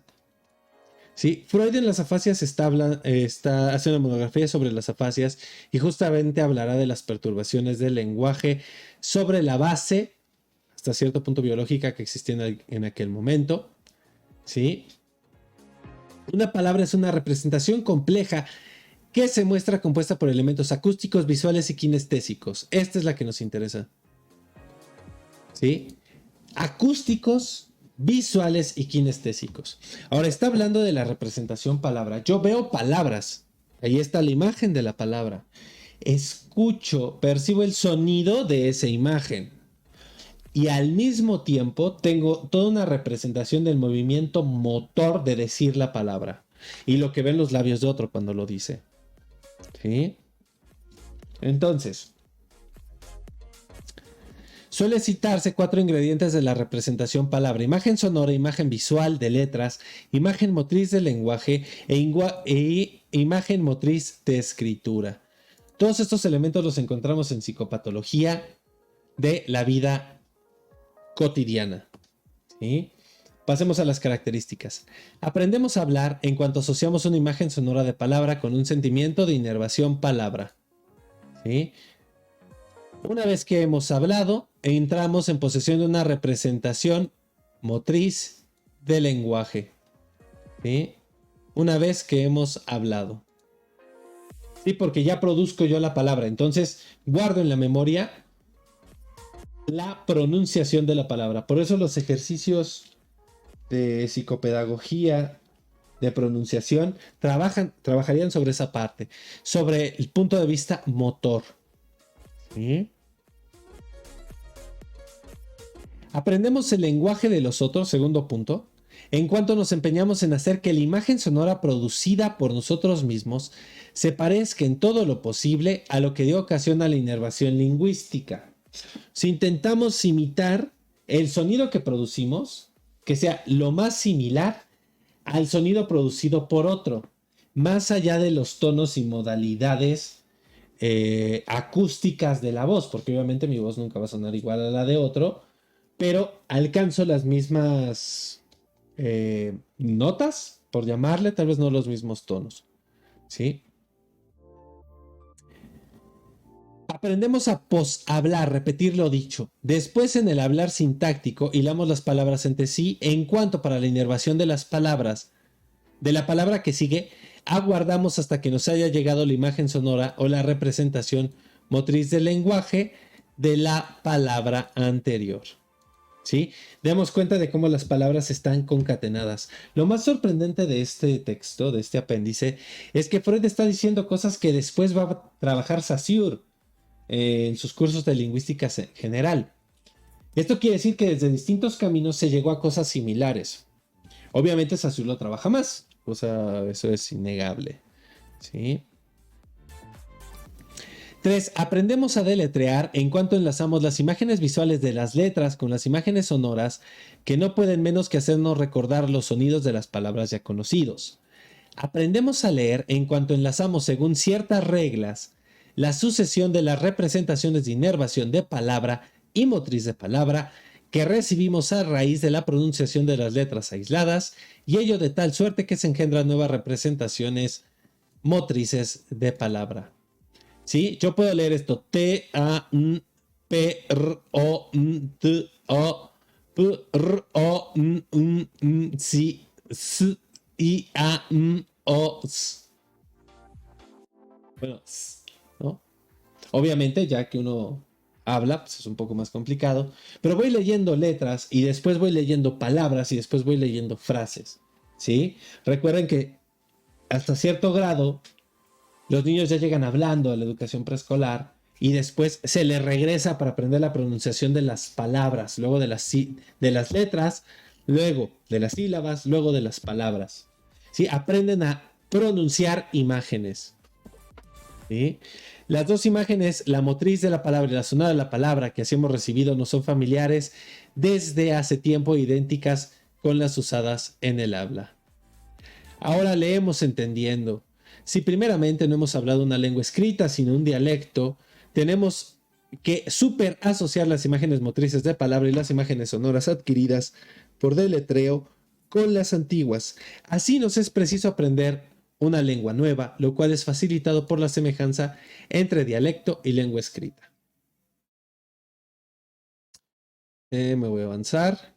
Aprendemos a escribir en cuanto reproducimos las imágenes visuales de las letras mediante imágenes de inervación de la mano, hasta dar origen a imágenes visuales iguales semejantes. ¿Sí? 6. Más tarde ejercitamos funciones singulares del lenguaje por las mismas vías asociativas que seguimos al aprenderla. La significación de las imágenes disminuye, además por la observación de que en casos de lesión orgánica del aparato del lenguaje probablemente se verá dañado en alguna medida con todo. En cuanto a la lectura, es indudable que en el caso de las personas ejercitadas se hace valer el influjo de la imagen palabra visual, de suerte que las palabras individuales, nombres propios, pueden leerse aún prescindiendo del deletreo. Ya ha habido experimentos al respecto donde se dice que leemos palabras completas aunque las letras estén desordenadas. Vamos a leer la palabra, porque el cerebro también la acomoda.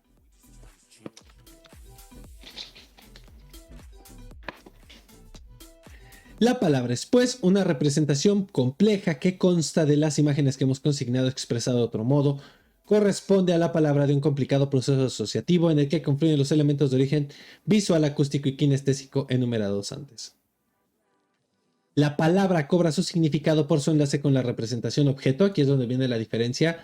Freud dice en el texto del inconsciente: representación objeto es igual a representación palabra más representación cosa. Aquí Freud a lo que se está refiriendo con representación objeto es el objeto del mundo. La cosa, en términos del texto del inconsciente. Al menos si consideramos solamente los sustantivos. Por la filosofía sabemos que la representación objeto no contiene nada más que esto, y que la apariencia de ser una cosa, ding, en favor de cuyas diversas propiedades aboca cada impresión sensorial, surge solo por el hecho de que a raíz del recuerdo de las impresiones sensoriales que hemos recibido de un objeto del mundo, Gegenstand, admitimos todavía la posibilidad de una serie mayor de nuevas impresiones dentro de la misma cadena asociativa. Y entonces, aquí llegamos a este diagrama, ¿sí? La representación palabra se anuda por su extremo sensible, por medio de las imágenes sonido, con la representación objeto. Más allá del desarrollo sobre las afasias, me interesa esto. Hagamos el conteo de todas las piezas que conforman una palabra. La imagen escrita, ¿sí? Que es una imagen. La imagen de lectura, ¿sí? La imagen sonora y la imagen motriz. ¿Qué es la imagen de escritura? El recuerdo, la concatenación de conexiones de neuronas que me permiten hacer el movimiento para escribir, que me permiten hacer este movimiento, ¿sí? Toda esta cadena de conexiones de neuronas sería la imagen escritura. La imagen lectura sería como yo digo, y digo, ah, mira, esta imagen con esta imagen como total se dice ra, ¿no? O ra. Luego viene la imagen sonora, que es como yo tengo almacenado el sonido. Y por último la imagen motriz, que es como la nombro, cómo pronuncio el sonido, ¿sí? Ahora, por otro lado están las asociaciones objeto, que aquí habría que sustituir cosa, que es cómo suena la cosa, cómo se toca la cosa, cómo se ve la cosa. Y esto me lleva a mostrarles un cuadrito muy particular que tiene que ver con este. Este es el resultado de una producción en clase, que seguro Carla recordará, porque según yo por ahí estaba Carla. ¿Qué hicimos ahí produciendo, construyendo? ¿Sí? La imagen de lo que veo, la huella de lo que es, la huella de lo que pienso y la huella de lo que hago. Por colocarlo de esta forma, por colocar esta diferencia. Cada una de estas queda inscrita a partir de activaciones de neuronas que aparecerían como unos y ceros, y cada una tendría una diferencia. Aunque pudiesen sumar el mismo número, el orden de concatenación y aparición de los ceros y los unos harían una diferencia. Es a partir de esto que nosotros podríamos decir que cada palabra o cada evento generaría una matriz de inscripciones, de representaciones por asociación, donde esto sería un primer momento de recuerdo, esto sería un segundo momento de recuerdo, y así sucesivamente. Cada uno de estos guardaría asociaciones recíprocas y sería un conjunto de representaciones inscritas en la memoria. ¿Cómo le llamamos de forma más sencilla este conjunto de representaciones asociadas a nivel inconsciente? Se le llama complejo. Un complejo. Obviamente aquí lo estamos manejando a un solo nivel. Nosotros podríamos decir que cuando yo veo una manzana, toda esta matriz serían todas las características de la manzana. Podríamos ponerle acá arriba, podríamos ponerle color, podríamos ponerle abajo olor, podríamos ponerle aquí textura, podríamos ponerle sonido, podríamos ponerle tamaño, podríamos ponerle palabra, ¿no? La que ustedes quieran. ¿Por qué? Porque obviamente pues categorizarlo nos lleva a un ejercicio infinito, como el código binario exactamente. ¿Cuáles aparecen y cuáles no aparecen? A partir de las que aparecen y no aparecen de este conjunto, vamos a decir que todo este es el conjunto manzana. ¿Sí? Todo este es nuestro conjunto manzana. Y yo digo, una manzana puede tener todas estas representaciones. Y si yo agarro y digo, a ver, esta manzana que estoy viendo tiene este color, tiene este olor, tiene esta textura, tiene este sonido, tiene este tamaño y tiene esta palabra, ¿no? Y vamos a ponerle aquí sabor para completar nuestro cuadro, ¿no? Y tiene este sabor, ¿vale?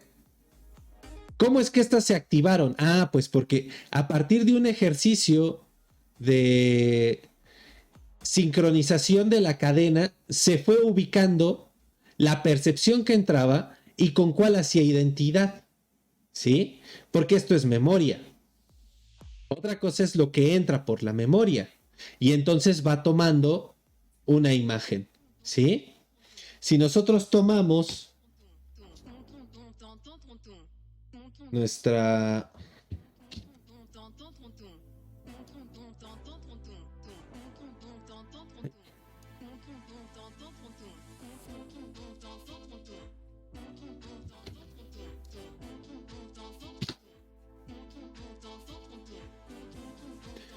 imagen, nuestra tablita esta, La colocamos acá.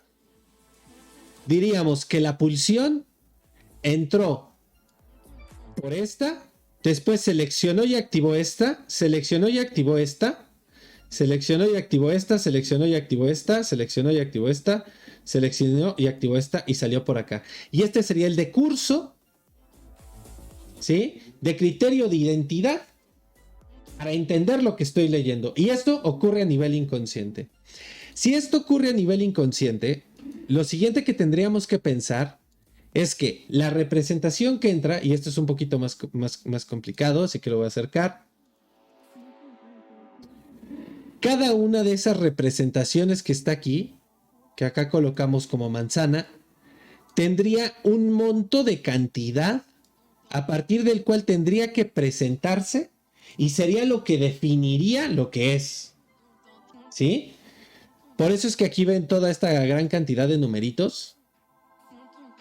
Porque si yo digo, a ver, esta primera huella que yo veo es un 44, es un 67, un 03, un 78, un 14, un 5, un 91, un 36. Bueno, si los hago un poquito más grande ya se ve la diferencia entre este 78 y este 77. Que sube. Ah, no, pues es que es esta. Ah, ya. Es esta. ¿No? Y de estas no, pues es esta. ¿Por qué? Porque es con la que guarda identidad.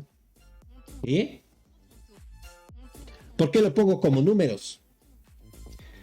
Para dar cuenta de que el contenido no importa. Importa cómo se van asociando. Si yo tengo todo este registro de memoria, ¿sí? Que este sería tal vez toda la producción, 50 características de un mismo elemento que podría ser una manzana. Tengo una cantidad bastante elevada de posibilidades de lectura del mismo objeto. Por eso es que yo puedo diferenciar una manzana de otra. Tú llegas al tianguis, ves puesto de mercado, ves 30 manzanas y sabes que cada manzana es diferente. ¿Sí? Y puedes ir guardando recursos. Demos cuenta de lo complicado que es el aparato psíquico. Eso es lo que me interesa colocar a este nivel. Si toda esta complicación ocurre de esta forma, entonces podríamos decir que por un lado tenemos la representación cosa,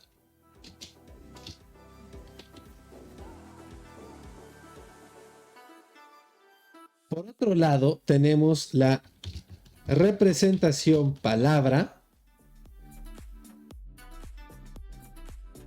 que a su vez la representación cosa se dividiría en, según el diagrama que nosotros tenemos aquí,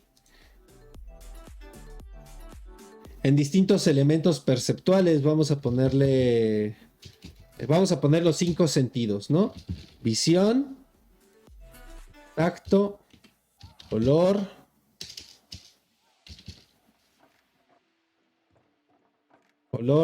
sabor. Ay, ¿cuál me falta? Ver, oír.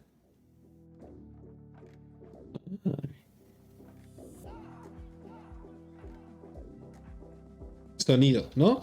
Escuchar.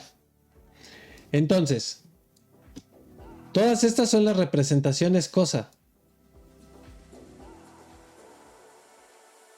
Yo tengo que valorar cada una de estas para poder saber qué es una cosa. Y a su vez, con la representación palabra, lo que yo me encuentro es imagen lectura,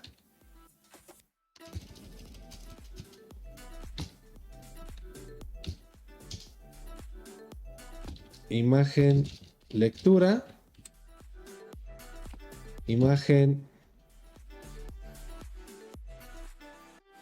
escritura, imagen sonora e imagen, y aquí para diferenciarla, sonora, motriz. Todas estas serían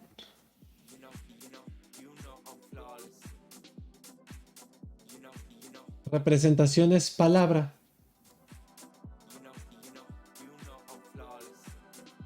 ¿Qué va a ocurrir? Esto es lo complejo de intentar migrar la propuesta de psicoanálisis a una cuestión material, binaria, clara, etcétera. La cantidad de datos que se procesan es sorprendente, es muy elevada, ¿no? O sea, estamos hablando de una megacomputadora. ¿Cuántas posibilidades hay de visión? Bueno, calcúlenle. ¿Cuántas posibilidades hay de tacto, de olor, de sabor?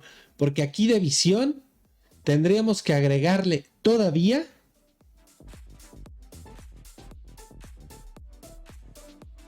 vamos a decir, elementos de visión.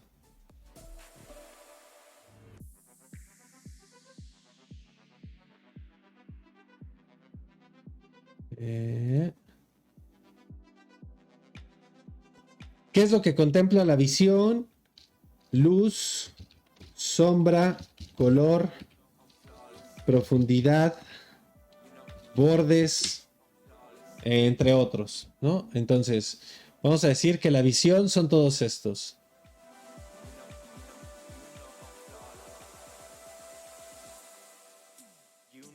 Vamos después a decir que el tacto sería rasposo, suave, liso,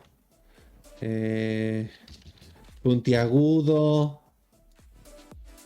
Y demos cuenta del problema que es que a su vez estas son palabras.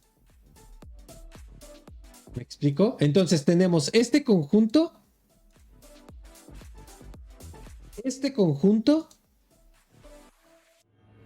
y que vamos a ponerlo todo es un poquito más diferente. Vamos a ponerle aquí, luego ponemos este en otro colorcito. Simplemente para variarle, ¿no? Si cada cosa que nosotros vemos responde a una conformación de este tipo, la cantidad de información que está asociada y la cantidad de posibilidades de desplazamiento que genera cada huella anémica es incalculable. Es indeterminable. Por eso es que no podemos, desde el psicoanálisis y tal vez desde toda psicología, saber de antemano de qué nos está hablando la persona cuando le aparece algo, cuando le ocurre algo. Por eso hay que preguntar. De ahí la importancia de la historia clínica, de la anamnesis, de todo lo que ustedes quieran según el enfoque. Y del psicoanálisis, ¿qué es lo que está ocurriendo? Ahora, imaginemos que lo que entra es la palabra corazón. Corazón está inscrita en un lugar.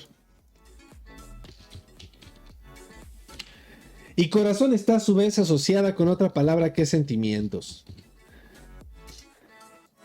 Y estas dos, como están asociadas a su vez, generan la posibilidad de asociación de todas estas. Y como generan la posibilidad de asociación de todas estas, yo tengo todas estas posibilidades de desplazamiento para cualquier cosa que quiera ocupar el lugar de corazón o que quiera ocupar el lugar de sentimientos. Por eso yo puedo colocar en la representación órgano la carga afectiva de la representación sentimientos y que me duele el corazón cuando me duelen los sentimientos. Aquí ya me estoy adelantando a cierto grado, ¿no? Teniendo esta matriz conceptual, podemos pasar justamente a esta elaboración por filtros que determinan la producción psíquica, que en realidad, y esto también es importante, construirlo sirve académicamente para pensarlo, para evitar errores de transmisión o para apuntar a disminuirlos. Clínicamente, lo que importa es entender que las palabras están asociadas y que es que en las palabras mismas que encontramos lo que importa el síntoma y lo que importa el deseo del paciente. No sé si hay algún comentario, duda, sugerencia hasta acá. De no ser así, podemos terminar por hoy recordándoles que este diagrama nos va a servir para lo que viene en delante, que es el trabajo del sueño y los procesos de construcción del síntoma, donde habrá que revisar del tomo 4 de Freud, de la página 245, al tomo 5, que es la página 356, que son, enseguida les digo, para que lo veamos acá.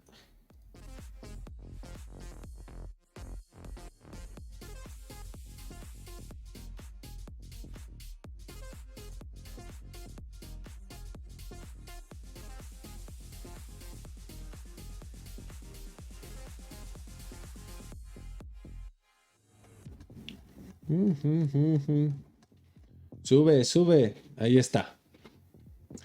Entonces, como lectura recomendada, que sería donde aparece lo que voy a mencionarles, es de la página 245. ¿Sí? ¿245? No, es 285, que es el trabajo del sueño. Corrijo, de la 285. Que es el trabajo del sueño, 285, a la 356, que es la figuración por los sueños. Eso quiere decir que habrá que leer el trabajo de condensación, el trabajo de desplazamiento, los medios de figuración del sueño y el miramiento por la figurabilidad. Con estos 4 apéndices, que es la parte 6 de la interpretación de los sueños, punto A, B, C y D, tenemos para explicar cómo operan los desarrollos del síntoma, ¿no? Aquí está, es toda esta primera parte. ¿Sí? Que pueden ver. Se las muestro. Ahí está. Esta es la parte recomendada de lectura. Son 60 páginas. Buen tiempo. ¿No? De todas formas, los mecanismos va a ser muchísimo más puntual, porque ahora lo que me interesa es que alcancemos a ver este ejercicio en esta imagen de acá, que justamente nos hablará de cómo van apareciendo las huellas némicas y las representaciones a lo largo del sueño, ¿sí? Y si desean agregarle el apartado de, denme un segundo,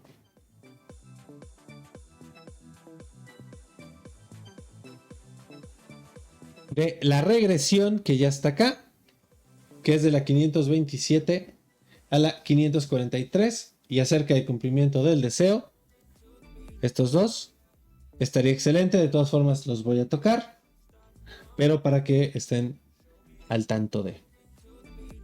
Bueno, pues